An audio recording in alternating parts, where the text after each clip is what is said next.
You are now tuned in to the GNWY podcast. What's going on, everybody? Thank you so much for tuning in to another episode of the GNWY podcast. Do not forget to like, rate, review, subscribe, do all of the things that you can so we can be able to get people's stories out there more efficiently and inspire even more people. And today we have none other than the infamous Quann. Everybody make some noise for my guy, What's Quann. What's up, bro? This long overdue. Bro, it's long good overdue. to see you Good to see you too, again. fam. For one, you've been going crazy on Instagram. We've been seeing it. Appreciate it, fam. What inspired you to do what you're doing right now on Instagram? Bro, collaboration. I feel like we need more of that, especially in Oklahoma. We talking about a space where people feel like we don't get the respect we deserve creatively. Yeah. And I'm like, what can I do to show people, like, I see you. I might not have saw you before. We might not be connected. What can I do? Right. And I'm like, I'm just gonna compliment you publicly, even if I've never met you before. Right. I'm just gonna compliment you publicly. I seen one of those ones that you're like, I don't know you, but and then went on into it. I was like, okay, that's Thanks, super bro. dope. That's Thanks, super bro. dope. And it's called what? Is 7 Up? 7 and up. So 7 and up. Got you. for 7 days, man, I was in prayer, and I felt like God had just gave me that, man. So for the next 7 days, just every day, just whoever I come across or whoever I've seen, just killing it. Whether I know you or not, whether you're in high school, middle school, or out here grown doing what you're doing with your own organization or helping with an organization, I'm gonna just shout you out and compliment you and say, hey, I see you if don't nobody else do. Wow, that's lit, man. That's super dope. So anyway, we've known each other for a minute. Okay, Yeah, I would say I was since OP, right? Yeah, I say for sure. Is it the OG OP or the Bistro? I'm gonna say bistro. Okay, I mean, Bistro. okay. So we probably like 6 years. For sure. That's wild, bro. Okay, so even during that time, you were doing like all of these. How did you get plugged into the OP just in general? Man, bro, I think man, they ended up reaching out to me. Okay. Ended up reaching out to me, something like that. I don't know if it was because multiple people kept telling me about it. Yeah. And I was kind of skeptical at first, like, I don't know. But then over time, I was just like, let's do it. So they was reaching out for sure. Okay, got you. And then what did you end up doing like at OP? OP, As man, a talent, just for the people who don't know. just poetry. Okay. Just poetry. Yeah. Got you. Poetry. So you have had a voice for a minute, right? Yeah, bro. Okay. So how did you even develop this whole, like, because right now I would say, like, I mean, you're not only a pastor, but you're a motivational speaker. What else are titles you got? Appreciate it. So not a pastor yet, bro. So I got to get ordained first. That's a process I'm currently working on. But I do preach. Right. Sure. Okay, got you. And so since you've had this voice for a long time, you know what I'm saying? I've even seen you post about, was it Tebow? Yep. Okay, so you mentioned that he was somebody that even encouraged you with a voice, right? Yeah. Give you a microphone at the age of what? Well, I was in 6th grade, so he used to come to the elementary school that I was at. He would actually go to all the elementary schools in Oklahoma City Public School District. Right. And every Friday he would do this rap called the Hot Seat. So it's just basically to encourage us, get us lit. We would be all man, we crunk, we kids. And I remember he came to me one day like, man, you got a lot of energy. I want you to rap it. And I'm like, I don't know, man. But then he ended up giving it to me, man, and I ain't put it down since. So I ended up going to middle school. I went to Douglas Middle School in high school, and then I would host all of our events. Like I was hosting the high school events when I was like in 8th grade. Right. Like so, I was just always ready to go. And that fire was ignited ever since. For sure, ever since. That's wild. So did you know even at the age of, you said what age? Man, I don't even know. How old are you in 6th grade? What's that, like 11, 10? 10, 11? I don't even know. Yeah, something like figure that. right. So like whenever you were, like, let's say 11, Yeah. you know what I'm saying? You feeling like, you know what, I feel comfortable behind the mic. Facts. I feel ready to, get people lit. I don't get nervous. Like, do you still get nervous at all? Bro, actually, I do, bro. So, like, Okay. I would say probably when I'm introducing at whatever show I'm at, so like when I do the intro, I'm normally like, if you excited, if you know you blessed, let me hear you say, hey, or something to get the crowd entertained, or get everybody in tune, get everybody hyped. I'm always nervous doing that. Right. But once I get that response, I'm good. Low key, like that is not even just for the crowd. For you sure. know what I'm saying? Hyping sure. them up is not just for you. It's to not- loosen us up. You know what I'm saying? Facts. Because like Facts. that nerve-wracking feeling of like grabbing a microphone in front of hundreds of people. For sure. You know what I'm saying? It's just like, all right. I don't think it, like, no matter how big you get or whatever, there's still some type of nerve Facts, to you. bro. You know what I'm saying? Facts, bro.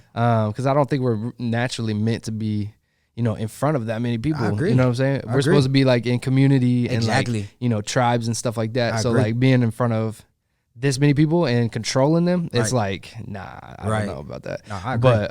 But yeah, that's super dope, man. So you did all your pep rallies back then? Yeah, I did all the pep rallies, every single one, bro. What was your go-to thing to get them lit?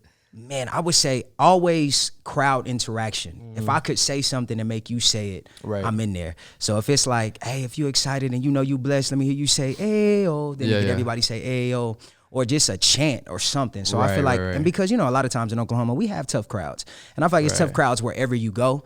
But I think Oklahoma, we're at that space where we're searching and we're seeking for that creative space. We want that. You know what I mean? So a host is vital. It's really important to have somebody who knows how to kind of loosen the crowd up. Facts. But you're totally right, man. Oklahoma is like, it's searching for something, right? Facts. And we're in a turning point right now. Agreed. You know what I'm saying?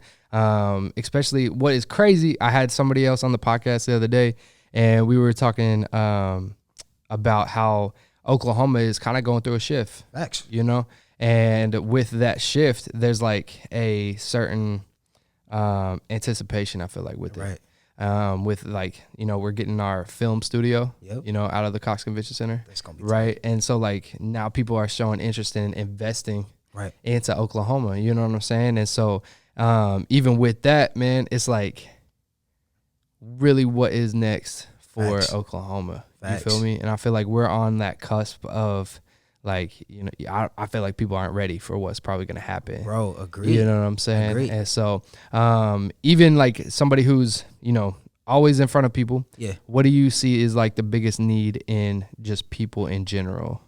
I think most importantly is I think we need a pitch. Most importantly, I think you have to be able to sum up what are you trying to do or what are you trying to say within 30 seconds of a conversation. Right. I think a lot of people get caught up in a long-winded explanation of what are you trying to do, what are you trying to present, and it puts a lot of people to sleep. So I think number one, I think one thing that we do well in Oklahoma, regardless of, you know, the racial tension or issues that people love to talk about, in Oklahoma we kind of have a family feel. You know what I'm saying? It's tension in certain spaces and at certain times. Compared to a lot of states, bro, we definitely have that family feel. We have that family feel overall. So I feel like there we do well. We execute relationally. We love to collaborate. We execute because of the fried food.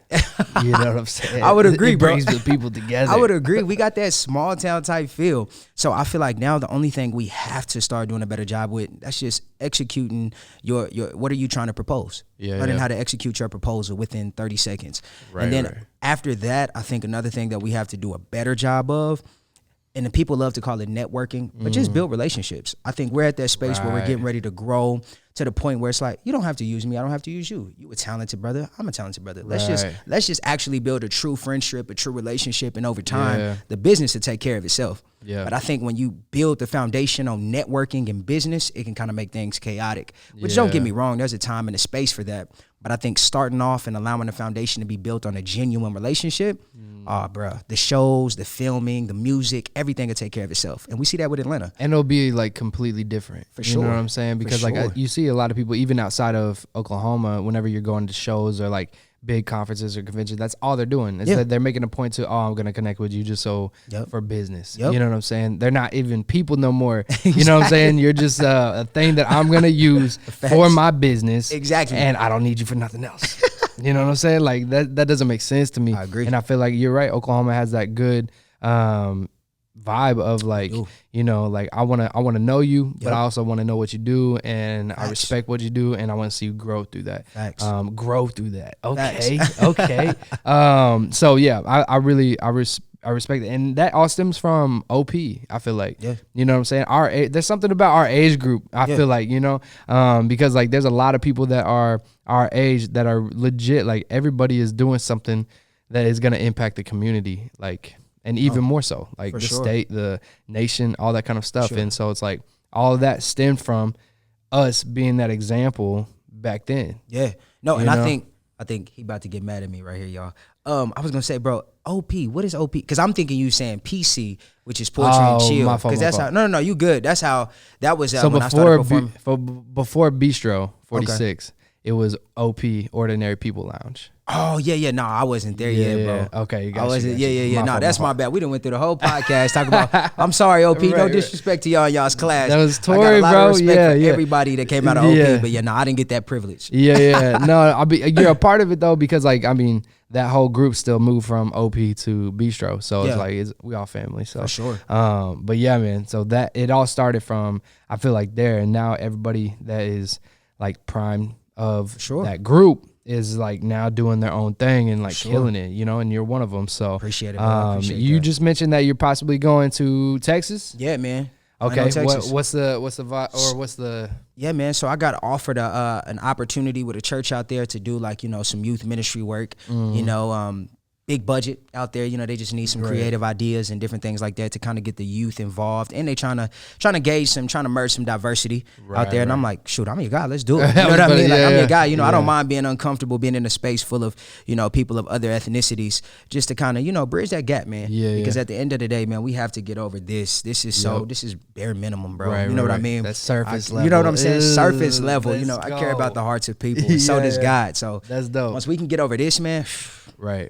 Then it gets deeper than that. It gets deeper than that. Yeah. I can only imagine, bro. So whenever you, I'm gonna keep going. I keep going back and forth all across the board. But like, whenever you found your voice at 11, when did you see yourself as Quann being like, I want to make this a professional thing? Yeah. I want people to know me for my voice. Yep. I want people to know that like God's giving me an ability to do something and encourage people with it. Yep. Like when was that turning point for you? Bro, it was last year, January 10th. Oh, so this is recent. This recent. It was last year, January 10th, 2020.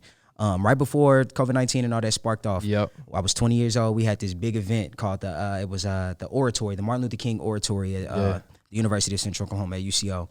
And it was me and one of my best friends. We was actually getting ready to debate and go back and forth. And he was going over his speech with me, and I was kind of going over a cap speech with him because I didn't want him to know what I was getting ready to present. But bro, because I did poetry, I remembered my whole 10-minute speech by heart. Gotcha. And man, so I was the first person to go. And man, when I went up there, bro, when I finished, I felt fulfillment. Like when I was done, I felt like I wasn't yearning for nothing else. Like I didn't need a million followers. I didn't need like, you know, somebody to pat me on the back. When I was done, when I said that last sentence and I had everybody close their eyes and they finally opened them up at the end and seeing everybody stand all around the room, I was like, wow. And then that's when I knew like words are that's the most influential thing ever. Like people, you can show me all day that you care about me, but at the end of the day, people still want to vocally be told and complimented in the areas in which they do well. Yeah. You know what I mean? That's real. And so after that day, man, my mom's was there. Different people from the community was there. The whole school, I feel like was there. It was a packed out event. And the man, after the judges, you know, they started from third place to second place. And then when they got to me, man, I just remember tear falling down from my face, and he was like, man, you're gonna have a future speaking. And then just the crowd's reaction afterwards, I was like, God, I want to do this full time. Like, please create an opportunity and some spaces for me to do this. Wow. That's wild, bro. I appreciate it, bro. I appreciate it, bro. So you got first place? Yeah, I got first place. That's crazy. Yeah, bro. Okay. You had one thug tear just like by just itself. One thug. The glory Denzel Washington just came down, bro. That's exactly what it was. Just you by yourself, one tear. Thanks, man. That's lit. That's super dope, man. I mean, that whole experience, man, it changes somebody for real. Facts. And like from then on, like what was your plan? What was your plan of action to make this a thing? So I went to school that next semester. So I finished up that semester. That was the spring semester because it was in January. I went to school that next semester. And I was like, you know what? I kept telling my mom, I was like, I don't know if I'm gonna do this. I don't know if I'm gonna do this. And I was listening to a lot of Gary V. And if you know anything about Gary Vaynerchuk, he gonna tell you, hey, do it right now. You know what I'm saying? Start grinding right now. Yeah. And I was just listening to a lot of radical thinkers and philosophers, and I'm just like, you know what? I think I can do this. I'm gonna go all in on myself. I can do this. And I prayed, man, and I fasted on it for a cool minute. And I felt God just saying, you know, as long as you keep me first. And so, man, this was my first semester, not going back to school. And bro, when I tell you, I've been feeling that feeling of fulfillment. I wake up every morning, I go to EOT coffee shop, meet with different people, love on people, share the gospel, just chop it up. I'm able to be in my hood more often. I'm able to kick it with, kick it with the bros. And I'm able to tell them like, hey, just because you ain't in school don't mean you ain't successful. I ain't in school either. It kind of gives me some more leverage to connect to, kids in urban hood communities, which is where I'm really passionate about. So, man, I've just the feeling of fulfillment. It's been amazing, and they won. That's lit, man. And I don't know. There's something about like you find in your voice. Yeah. And I feel like a lot of people even in school, like they have an amazing voice. They have a passion for people, but they just don't know how to vocalize it, which is wild. You know what I'm saying? Like, you've got a voice, so like vocalize what's legit on your heart. Right. You know what I'm saying? And I feel like that stems from something. Yeah. You know? Great. And like for you to get down to the root of like what you actually want to do with your voice is highly important. That's your why. You know what I'm saying? That's your passion. That's your purpose. You know what I'm saying? And now, shout out, right? Yeah.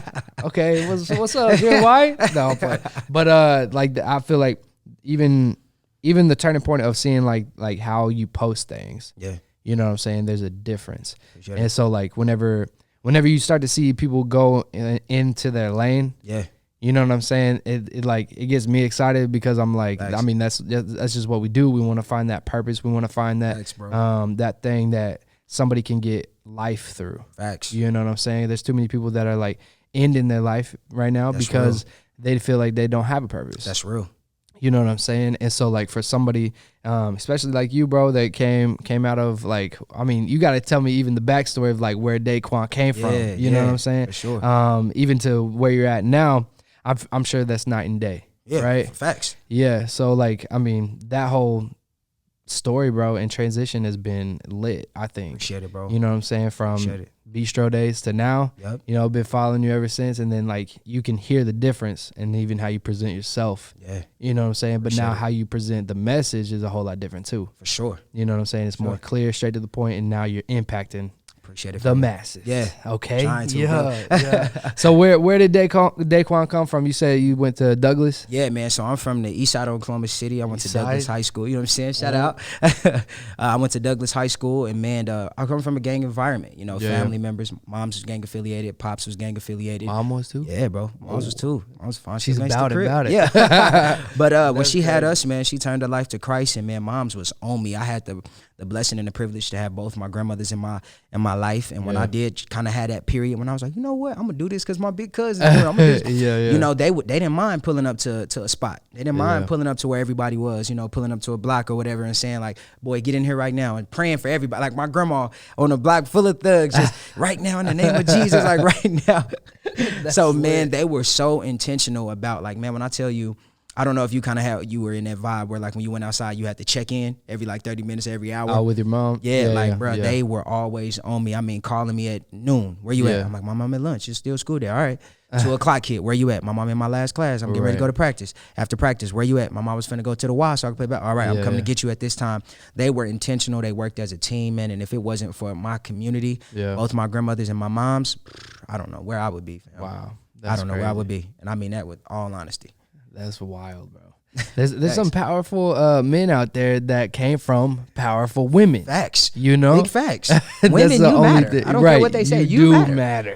If nobody told you, but now, you matter. Facts. That's that's wild, bro. Yeah, man. So since she changed and transformed her life, was that like an inspiration for you to be able to like go down the path that you're at now? Bro, yes, because my mom's was a legend. You know, you walking up and down the streets and, you know, you hearing people talk about how your moms used to fight and used to, you know, hold people and go. I'm like, what? And I go home like, I want to be like my mom. I want to be like my mama, you know. And I'm like, mama, so what was it? And man, one thing I love, and this is one thing I want to highly encourage everybody out there that might be parents, whether it's single parents or in married or in a relationship, whatever the case may be. Always be 100% honest with your children. Always, because that's gonna last when they become teenagers. Yeah, I feel like the hugest gap now is we have, you know, parents. It's like, what happened? You know, you was just my baby, and now it's a huge disconnect when you become a teenager, and it's because you haven't been raw, you haven't been real. You know what I'm saying? I tell people all the time, transparency leads to restoration. You know what I'm saying? You want a relationship to last forever? Be real with me. Be raw from the get. That's and real. My mama was that. My mama told me, son, I did this at one point. I stole from people at one point. I used men at one point. And, you know, those conversations can be uncomfortable, but at the end of the day, it's hard for a relationship to ever end when the foundation was started on honesty. Right. It's hard. That's real. So, man, my mom's just always being real with me, always keeping it a G. Yeah.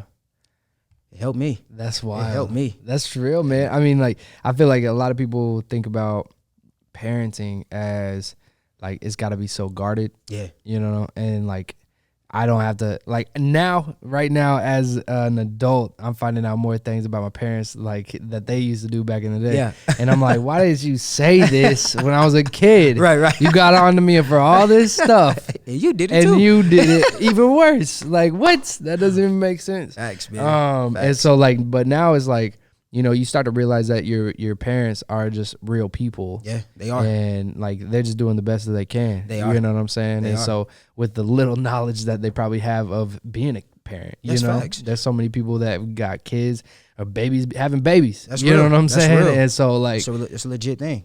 it's like I mean, like what are you gonna do? Like until you're in that moment, you're never prepared. Never prepared. You know what I'm saying? Never and so like prepared. even whenever I had my kid, I was like, you know, I think that we're ready. Still shaking, you know what Right, I'm saying? Like, right, all right, I think we're right. ready. And then we have the kid, and then we're like, not ready. You know what I'm saying? Man. You know, it's a whole different game whenever you got it in your arms. You're like, I got to keep this thing alive. Facts, you know what I'm facts. saying? But no, man, So, shout out to you, bro. I mean, bro, you're a phenomenal father. appreciate and it, I mean bro. that, bro. You know, when I see your Instagram post and I see you, you know, at the park, not only engaging with just your son, but another child as well. It's Yeah. like, I remember being a kid at the park, and my pops, he spent the first 17 years of my life in prison. And I remember, you know, seeing that one odd dad out the bunch, because, you know, you don't see a lot of fathers, a lot of one-eyed active, dad. intentional fathers who are actually sliding down the slide with their kids, who are actually dribbling the ball with them instead of worrying about work or being on their phone. So seeing you be intentional with not just your child, but another child at the park who might not have that father figure at home. Because I remember being that kid, and I remember being like, man, this kid is lucky. But understanding the fact that his dad didn't have to come play with me, but he did. And it's still so influential. But like, I couldn't remember the names because I'm like 3 and 4, but I never forget the faces. I never forget the time that they actually took to play with me, to be intentional with me. And I'm like, wow. When I seen that on your Instagram story the other day, I'm like, that's so dope. That's Appreciate so dope, it, bro. I mean that. That's so dope, man. Dang, man. For real. Appreciate it, man. Bro, that's all Jeez. love, bro. You know That's how to all get a love, guy bro. misty-eyed. Nah, Jeez. bro. That's Now I got to do the one thug tear. Like, nah, we cool. man, we that's, cool. man, that's real. That's real, man. I really appreciate it, man. I mean, it's different, man. Like, Yeah. It's different when you actually like care. You know what I'm saying? When you like, and even for me, you know what I'm saying? Like I was telling you earlier, is like even getting that realization. Like I only see my kid like half a year, pretty much, like a week on, week off, and it's like that's a whole nother thing. And a game changer for me, because my biggest fear is time. Yeah. Besides drowning, you know what I'm saying? But other than that, is like, I mean, that's the biggest thing that I fear, and I always feel like I'm running out of it, you know. brother. And then whenever it comes to like my seed, Yeah. you know, my son that I brought to this earth, I'm like, I want to see him anytime that I can. That's amazing, bro. But it's like, you know, I only get this certain amount of time. Wow. So do you mind if I ask you a question? I know this generation. Do we Y need to switch podcast, chairs and everything? no, I just want to ask What's you, up? Yeah. how has being a father changed you? Bro. You know? Man, that's a loaded question. I would say, besides being more intentional, I would say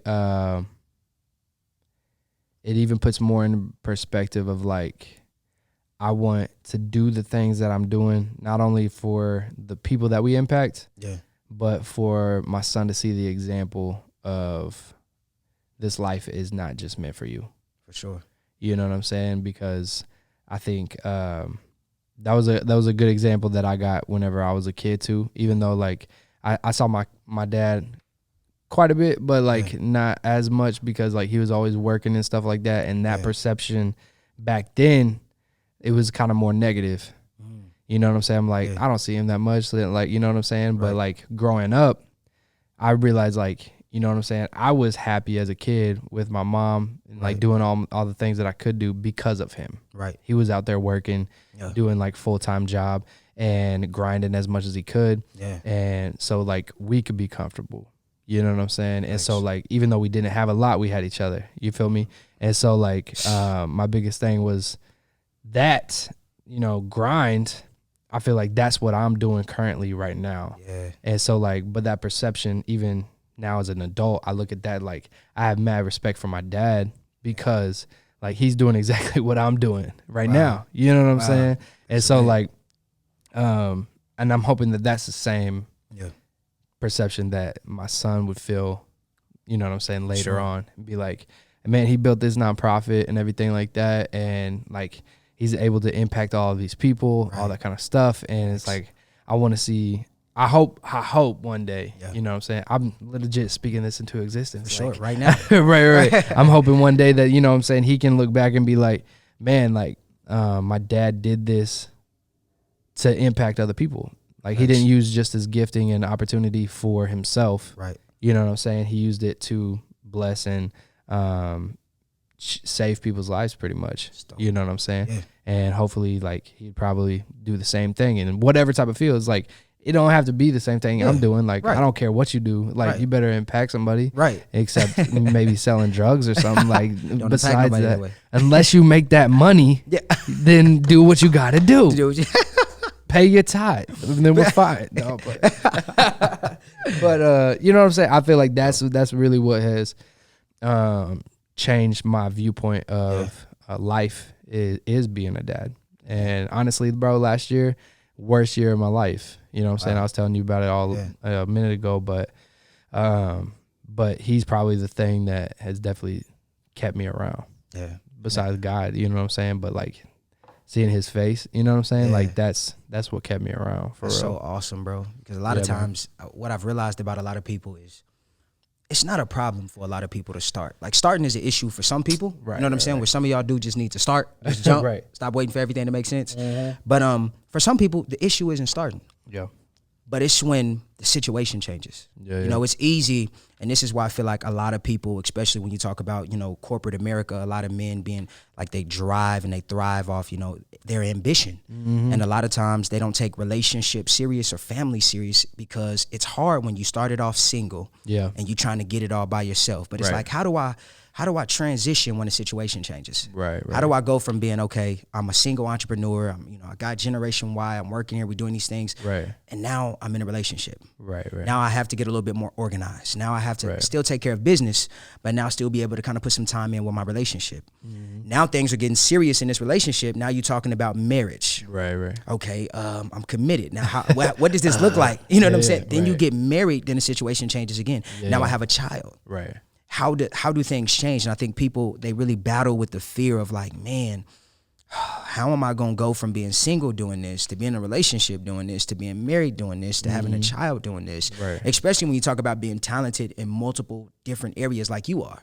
Like, bro, you can speak. I feel like you kill at relationships. You know how to put the right people in the right spots at the right time.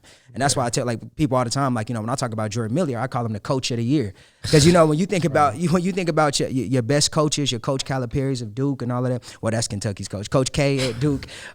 These are all coaches that know how to get the most talent, but they know how to put the right pieces in the right places. And sometimes you can have the right pieces, but you put them in the wrong places. Right, and I feel like you execute and you do well at putting the right pieces in the right places. But I also just love the fact that, bro, you remained consistent through the fact that, like you said, you were in a tough spot last year. You know what I'm saying? And you transitioned well when the situation changed. Appreciate it, bro. But no, I appreciate it, bro. No. That's real. I mean, when you're in the moment, like you don't really see yourself as that, you know what I'm saying? So I mean, you're just doing what you got to do, to make it work. And so like I feel like that's the biggest thing. And even going back to you, I feel like we'll talk about each other, you know what I'm saying, in the other person's chair. And so it's like, but even for you, you know what I'm saying, we're just doing the compliment game. That's what we're doing, really, honestly. No, but like even for you, like I keep seeing that evolving thing, whether it's like you finding your gifting through your voice. And I didn't even know that you did debate. So it was like an oratory type thing. So it was kind of a little bit of debate, but it was more so like an oratory speech type thing. So you wrote out a speech, and whoever came with the most, facts and details and research on the topic, and then executed well vocally, then they won. Got you. What was your topic that you won on? So I think I was talking about a little bit of everything: mass incarceration, the divide between ethnicities with all the racial tension. But within Oklahoma or just anywhere? With anywhere. Gotcha. Anywhere. Okay. Yeah. Wow. What's one line that you remember from that you were like, this is the one that's gonna get the people? Man. So I told everybody to close their eyes, and I said, I want you to imagine waiting for the 1st and 15th of every month, because you live those 2 days of every month on inhale, Well, you live every day of the month on inhale except for the 1st and 15th, because those are the only days you get the opportunity to breathe properly. And, you know, for everybody in the room, their eyes is closed. And I'm like, I want you to think about empty refrigerators. You know, I want you to think about not having a reliable car, or having a reliable car to get you to work, and then it breaks down the street 10 minutes before you're supposed to clock in. Wow. And then I want you to open your eyes. And then I told everybody, you had to force yourself to imagine, but for somebody else, this is reality. Right. And I'll never forget that. That's real. Never. That's when everybody went nuts. That's when everybody went nuts. Day Quann.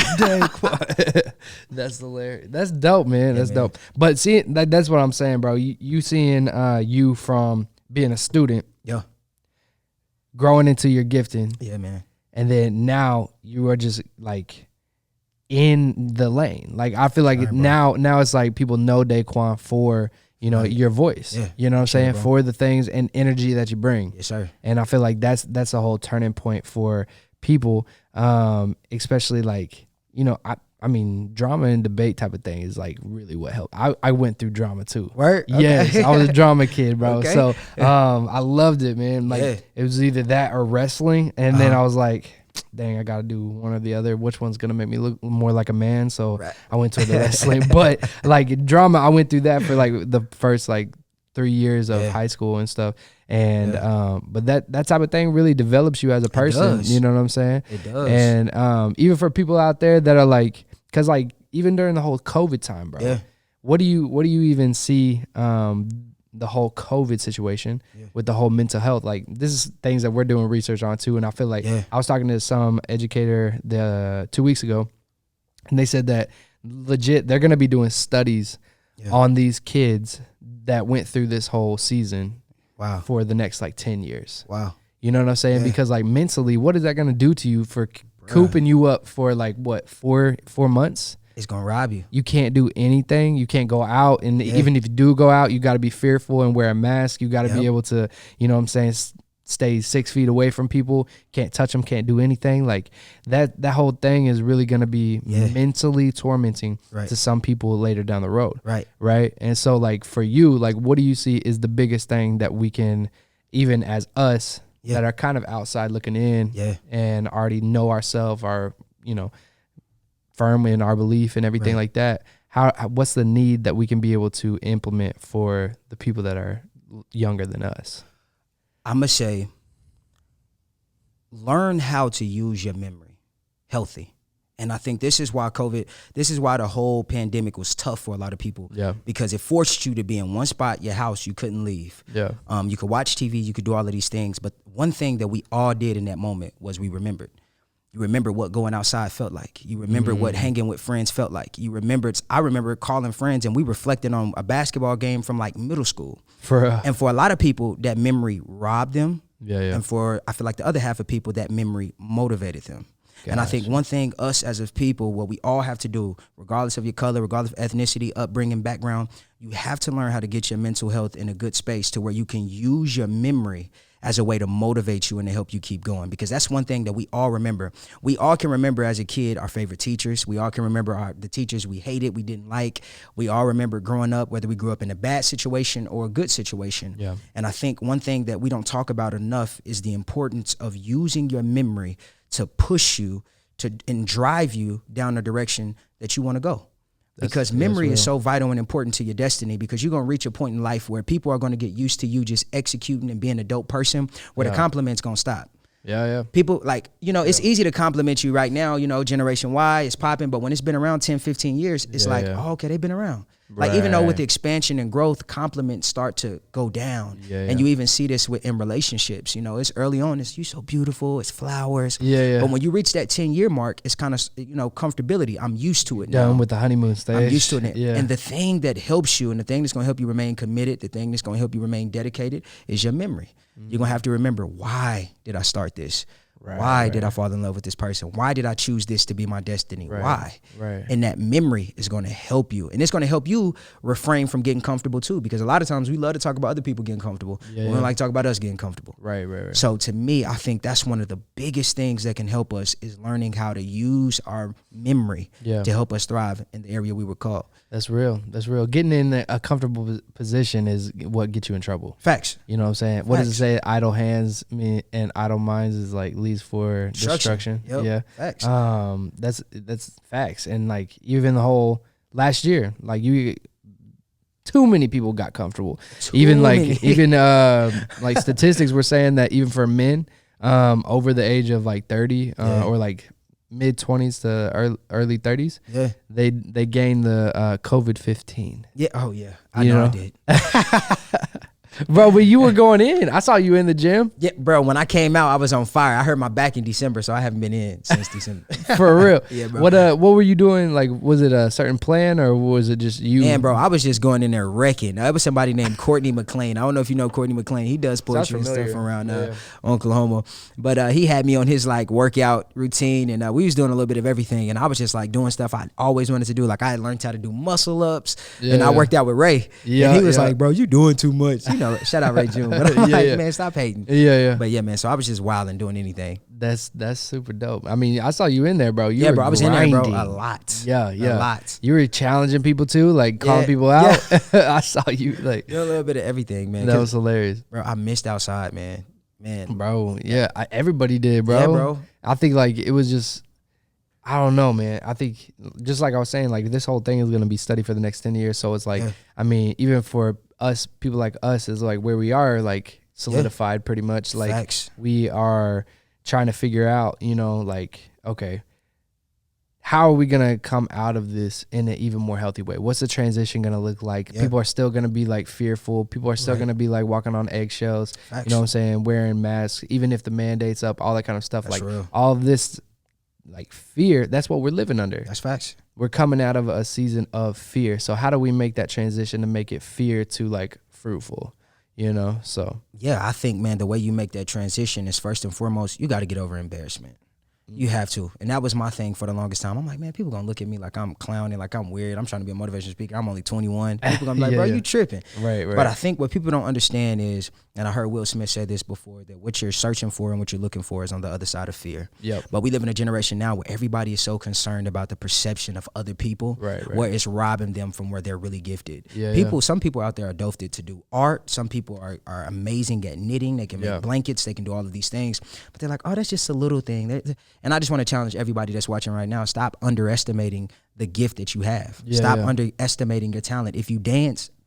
Right. Because if it's one thing the pandemic taught me was, when it's all said and done, there's two types of people. The one that can say, I wish I did it, and the one that can say, I did it. Right. The one that's going to say, I did it, to me, it's still two spaces there because it could have turned out the way they wanted it to, or it couldn't have. But the one thing that they can still say is, I did it. And I always tell people this story, bro. I remember it was my senior night, my senior year, bro. I had a horrible game. I had 0 points. But I'm a bucket, though. Don't get it twisted. I just had a bad night. Right. And, bro, I just couldn't score. Like, I'm shooting, I airball, and it was one play particularly. It was in the fourth quarter. It was like 6-7 minutes left. I'll never forget it. I'm dribbling. And like, bro, I just do something dumb. I tried to nutmug a player and catch the ball and shoot it. I nutmugged him, caught it, shot it. The ball went over the backboard. This is no cap. And my team and my coach is like, bro, what are you doing? Like, you tripping? Like, we still trying to win this. We got the playoffs next week. I know this is senior night. And I remember leaning at one of my little bros was like, bro, how you laughing when the crowd, everybody laughing at you? And I was like, bro, let me tell you something. This is my last game here. You know what I'm saying? At my school. Yeah. I can live with not making it, but I can't live with not taking it. I can't. You know what I'm saying? I can live without making a shot, but I can't live without taking it. Right. You know what I'm saying? I think that's what a lot of people have to get to the point and understanding. Like, hey, I might not make it. Right. It might not happen the way I imagined it, but at least I can say I tried and I really put my best foot forward. That's real. And that's gonna help you. To me, that's gonna help you mentally to help you like that. And these are other mental health tips that I think can help.